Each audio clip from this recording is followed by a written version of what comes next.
जो आपको नुकसान पहुंचा सके। पर्सनल सेफ्टी सबसे पहले, अगर आप खुद सेफ नहीं है तो किसी की मदद नहीं कर सकते, बाकी जानी नुकसान मजीद बढ़ेगा। तो सबसे पहले अपनी पर्सनल सेफ्टी को इंश्योर करना है। उसके बाद देन आर से रिस्पॉन्स लेना है। रिस्पॉन्स 3 तरीक़ों से हम लेते हैं, अलर्ट, वर्बल और पेनफुल। अलर्ट में आपने अस्सलाम वालेकुम जी, मेरा नाम मोहम्मद इखलाक है, मैं आपकी मदद के लिए आया हूँ, ठीक है जी, क्या हुआ आपको? दैन शोल्डर टैप हम करेंगे, उसको ला के देखेंगे। उसमें भी अगर हमें जवाब नहीं मिलता तो फिर हम उसको पेनफुल स्टिमुलेट पिंच करके देखेंगे। बात का सेमी कॉन्शियस कंडीशन में पेशेंट हमें मिलता है। अगर तीनों में हमें रिस्पॉन्स नहीं मिलेगा, इसका मतलब है पेशेंट हमारा अनरिस्पॉन्सिव है। आवाज़ आ रही है सभी को? ठीक है जी। रिस्पॉन्स में हमने सिर्फ ये कंफर्म करना है पेशेंट हमारा कॉन्शियस है या अनकॉन्शियस है। क्लियर करने के बाद अनरिस्पॉन्सिव है तो देन नेक्स्ट स्टेप होगा बॉडी कॉल। कॉल यहाँ पे आप करेंगे, किसी को हेल्प आउट करने से पहले आपने कॉल करनी, ताकि बाद में उसको अगर हॉस्पिटल ले जाने की जरूरत भी पड़ती है तो एम्बुलेंस बर वक्त वहाँ पे पहुँच जाए। ठीक है जी। उसके बाद डी के बाद आर हो गया, आर के बाद ए से एयरवे ओपनिंग के मेथड आपको दिखाया गया। यहाँ पे head, tilt and chilling, 2 method airway के ओपनिंग के हम इस्तेमाल करते हैं। ट्रोमा पेशेंट जिनमें चोट, सर, गर्दन या कमर की चोट हो, उसमें जा थ्रस्ट मेथड इस्तेमाल करता है, क्योंकि उसमें हम उसकी हेड को, नेक को अगर एक्सटेंड करेंगे तो स्पाइनल इंजरी बनने का खदशा होगा। उसमें जा थ्रस्ट मेथड इस्तेमाल करते हैं। और अगर मेडिकल का पेशेंट है तो उसमें हम head, tilt and chilling method इस्तेमाल करते हैं एयरवे ओपनिंग के लिए। उसमें हमने एयरवे ओपन करके देखना है बी से ब्रीथिंग, उसको सांस आ रही है कि नहीं आ रही। एयरवे में अगर कोई सिक्रीशन वगैरह है या अनकॉन्शियस पेशेंट में एयरवे ब्लॉक होने की सबसे बड़ी वजह होती है टंग फॉल बैक। ठीक है जी। अगर टंग फॉल बैक है तो उसको हम फिंगर से उसको स्ट्रेट कर देंगे, उसके एयरवे के रास्ते को क्लियर करेंगे। अगर कोई सिक्रीशन उसमें आ रही है तो उसको रुमाल की मदद से या कपड़े की मदद से हम उसको क्या करेंगे, एयरवे को क्लियर कर देंगे। अगर कोई फॉरेन बॉडी है तो उसको भी हम रिमूव कर देंगे। यहाँ पे हमने एयरवे को क्लियर करना है। एयरवे को क्लियर करने के बाद बी से ब्रीथिंग, हम उसको मसनूई तरीके से सांस चेक करेंगे। पहले सांस चेक करने के लिए क्या करेंगे, LLF, look, listen and feel. Chest का राइज एंड फॉल देखेंगे कि वो सांस ले रहा है कि नहीं ले रहा। लिसन, सांस की आवाज़ को सुनने की कोशिश करेंगे और फील करेंगे, उसकी सांस की गरमाइश को फील करेंगे। क्योंकि कम्युनिटी लेवल पे हम पल्स को नहीं बताते, वरना यहाँ पे हम पल्स को भी फील करते हैं। और एमरजेंसी कंडीशन में बड़ों में जो होता है वो कैरोटिड पल्स को चेक किया जाता है। If no breathing then we go perform CPR, C से कंप्रेशन। यहाँ पे हम उसके कंप्रेशन परफॉर्म करेंगे। पेशेंट हमारा CPR उन लोगों में किया जाता है जिसमें 3 कंडीशन पाई जाए, पेशेंट हमारा अनरिस्पॉन्सिव हो, पल्सलेस हो और ब्रेथलेस हो। तीनों अगर चीज़ें होंगी तो उस बंदे का CPR परफॉर्म किया जाएगा। ठीक है जी। तो CPR करने के लिए आपने क्या करना है, जैसे सर ने आपको बताया कि हमने उसको कंप्रेशन देने कितने, 30 कंप्रेशन और 2 ब्रेथ। आफ्टर 5 सेकेंड हम दोबारा उसकी पल्स और ब्रीथिंग को असेस करेंगे। 30 और 2, ये 5 सेकेंड हम कंप्लीट करने के बाद दोबारा हम उसकी पल्स और ब्रीथिंग को असेस करेंगे। If no breathing, no pulse, continue CPR। ठीक है जी। उसके बाद कंप्रेशन रेट हमारा क्या होगा, पर मिनट 100 to 120, यानी कि जो 30 कंप्रेशन आपने परफॉर्म करने हैं वो 16 सेकंड में आपने परफॉर्म करने हैं। 30 कंप्रेशन देने के बाद आपने एयरवे को चेक करना है, उसको 2 ब्रेथ आपने प्रोवाइड करने हैं। इसी तरह 30 to 5 सेकंड करने के बाद हम उसको दोबारा रीअसेस करेंगे। और डेप्थ कितनी देंगे कंप्रेशन की, 2 से 2.4 इंच तक देंगे। सेम इसी तरह सर ने बताया कि इन्फेंट में हमने उसको मिनिमम जो है 1 इंच। 3 कैटेगरी होती है, इन्फेंट, चाइल्ड और अडल्ट। इन्फेंट कहते हैं जी under 1 year, child 1 to 8 year और अबव 8 ईयर जो है उसको हम अडल्ट कैटेगरी में लेके आते हैं। तो अडल्ट में हमने 2 से 2.4 और इसी तरह चाइल्ड में 1 से 1.5 इंच और इन्फेंट में 1 इंच या उसकी चेस्ट डेप्थ जो है उसका 1/3 से हाफ तक। इसी तरह सेम पहले मैं डेमोस्ट्रेशन खुद कर लेता हूँ, उसके बाद फिर 1 by 1 नीचे करवाते हैं।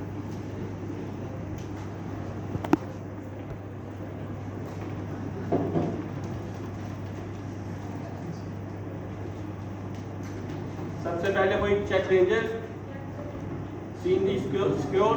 अगर कोई बिजली की वायर जैसे वो पिक्चर में दिखाया गया हुआ था तो क्या होगा, सबसे पहले क्या रिएक्शन होगा हमारा, वायर को साइड पे करेंगे, बिजली की सप्लाई को पीछे से बंद करेंगे, फिर उसके बाद वायर को हम साइड पे करेंगे।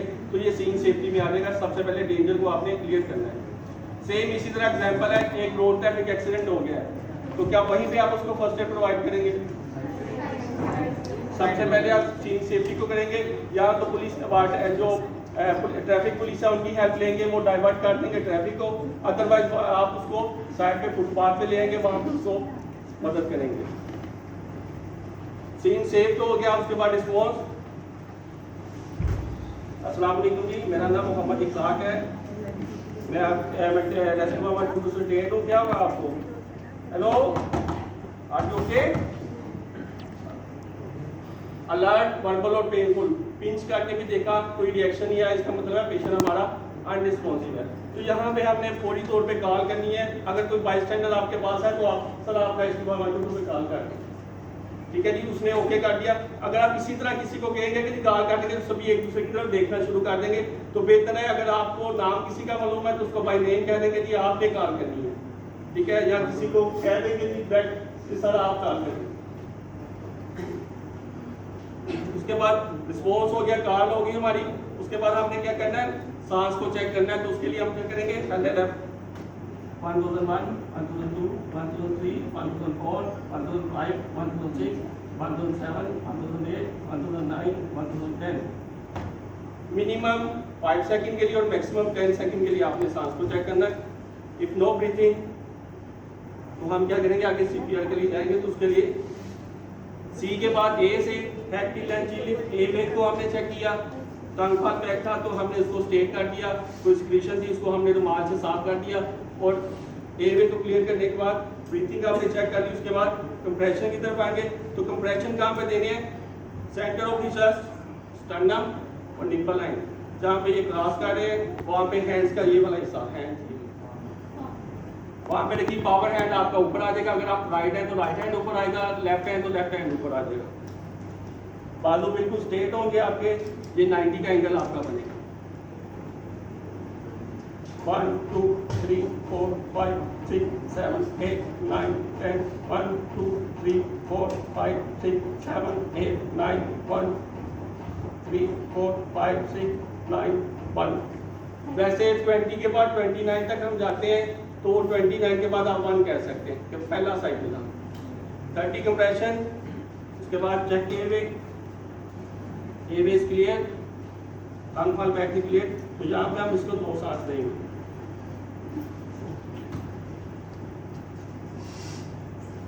एक सांस दिया, कुछ सांस लिया, उसको दूसरा सांस है। जब आपने head till and chill lip करते उसको माउथ टू माउथ ब्रीथिंग अगर देनी है तो नोज को पिंच करेंगे तो माउथ टू माउथ ब्रीथिंग आगे जाएगी। और जब आपने सांस लेना है तो नजर आपकी उसकी चेस्ट के ऊपर होगी कि वो उसके लंग्स इंफ्लेट कर रहे हैं कि नहीं कर रहे। उसके बाद सेम वही 30 कंप्रेशन। 30 कंप्रेशन करने के बाद 2 ब्रेथ, 32 आफ्टर 5 सेकंड दोबारा हम उसको रीअसेस करेंगे। 1001, 1002, 1003, 1004, 1005, 1006, 1007, 1008, 1009, 1010। नो ब्रीथिंग, कंटिन्यू किया। अभी इसी को हम करते हैं। सबसे पहले चेक डेंजर, आपने 6 साइड आपने देखी है, टॉप और right left front back, scene same है, ठीक है जी। आपने नीलिंग पोजीशन में बैठे हैं, रिस्पॉन्स लें, उनको बताएंगे जी मैंने रेस्क्यू से ट्रेनिंग ली हुई है, आपको क्या जनाब आपको फर्स्ट एड की जरूरत है।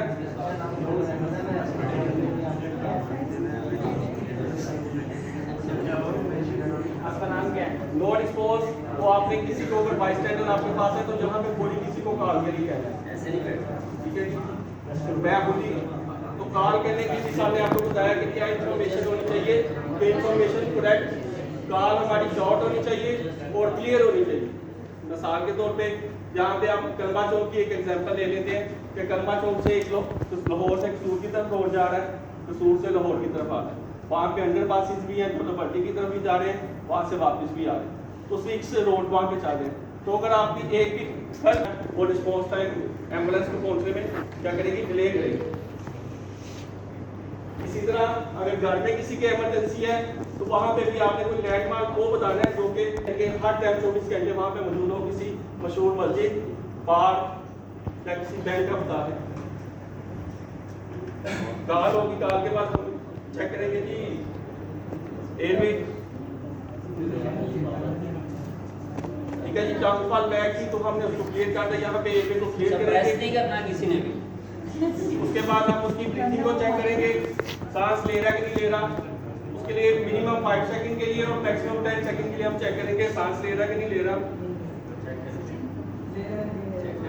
ठीक है जी। अगर सांस नहीं ले रहा और पेशेंट हमारा बेहोश था और उसको पल्स भी उसकी नहीं चल रही, तो इसका मतलब है उसको सीपीआर की जरूरत है, तो हम सीपीआर कंप्रेशन की तरफ जाएंगे। सर आप इस मैनुअल पे जाइए, ठीक है जी। तो कहाँ पे हमने हेड पोजीशन कहाँ पे होगी, centre of the chest sternum के ऊपर, और निप्पल लाइन जहाँ पे ये क्रॉस कर रहे होंगे वहाँ पे हैंड का एज का और पावर हैंड हमारा ऊपर आ जाएगा। दोबारा नहीं, आप लोगों को नहीं घुमाना, ठीक है। अच्छा, इसमें ये है कि हाथ की ये पोजीशन होगी कि ये ऊपर वाला हाथ की फिंगर को आपने लॉक कर लेना है, नीचे वाला वजन घुटनों के ऊपर आ जाएगा, घुटनों के ऊपर खड़े। एल्बो बिल्कुल टाइट होंगी, एल्बो बेंड अगर करेंगे तो क्या होगा, झटका लगेगी तो उससे कम्युनिकेशन बढ़ेगी, उसकी स्टर्नम डैमेज होगी, रिब्स डैमेज होगी। मगर सीपीआर तब भी हमने करना है अगर आप स्मूथ और परफेक्ट सीपीआर करेंगे तो कॉम्प्लिकेशन कम से कम होंगे। स्पीड हमारी 100 से 120 पर मिनट है, तो उसके लिए हमें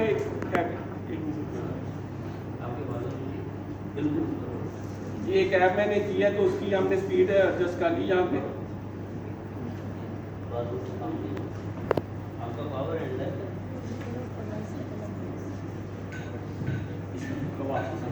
सभी लोग परफॉर्म करेंगे कंप्रेशन।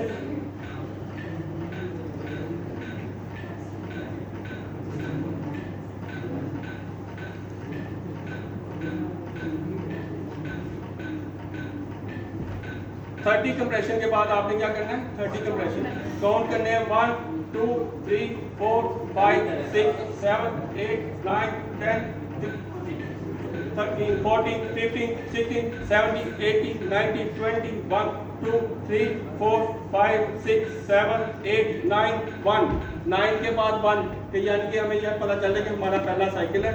उसके बाद 30 कंप्रेशन के बाद हम क्या करेंगे, दोबारा एयरवे को चेक करेंगे। एयरवे को चेक करना है, सिर्फ हेड लेंथ लिफ्ट करें, एयरवे को क्लियर करेंगे और इसके बाद हम माउथ टू माउथ 2 ब्रेथ को प्रोवाइड करेंगे। और जब आपने ब्रीथिंग देनी है तो नोज को पिंच करेंगे, बंद करेंगे और माउथ टू माउथ सील अपनी अच्छी तरह बनाएंगे और बेड डिवाइस रखेंगे। अगर आप माउथ टू माउथ ब्रीथिंग नहीं देते, जैसे बात का इस तरह की कंडीशन होती है कि पेशेंट के यहाँ पे वोमिटस या ब्लड लगा हो या कोई कट लगा हो, तो उसमें जैसे पिछले दिनों कोरोना आया था, तो कोरोना में भी उन्होंने माउथ टू माउथ ब्रीथिंग को मना कर दिया गया था। अगर आपके पास कोई बैरियर डिवाइस है तो उसका इस्तेमाल कर सकते हैं, अदरवाइज आप उसको कंप्रेशन भी देते जाएंगे तो वो भी उसके लिए इफेक्टिव होगा। ओके जी, इसमें टाइम की बहुत ज्यादा अहमियत है, क्योंकि जैसे जैसे टाइम गुजरता जाएगा उसके चांसेस सर्वाइवल के वो कम होते जाएंगे। जितनी जल्द आप सीपीआर स्टार्ट करेंगे उतने ही उसके सर्वाइवल चांसेस ज्यादा है। जिंदगी मौत अल्लाह ताला के इख्तियार में, मगर आपकी तरफ से एक एफर्ट होगी क्या है, आप उसकी जान को बचाने की कोशिश कर रहे हैं। इसमें 2 तरह की आवाज़ होती है, एक होती है क्लिनिकल और एक होती है बायोलॉजिकल डेथ। क्लिनिकल डेथ उसको कहते हैं जब दिल उसका बंद हो गया है, तो उससे 0 से लेके जो 6 मिनट का टाइम है वो क्लिनिकल डेथ का टाइम है। उसमें ब्रेन सेल अभी डेड नहीं हुए तो उसके सर्वाइवल के चांसेस हैं, ठीक है जी। हर गुजरता मिनट 10% उसके सर्वाइवल के चांसेस वो कम करता जाएगा। जब टाइम 8 से 10 मिनट का गुजर जाएगा तो वो बायोलॉजिकल डेथ में कन्वर्ट हो जाएगा, ब्रेन सेल डेड होना शुरू हो जाएंगे, फिर सीपीआर का भी कोई फायदा नहीं होगा। Thank you.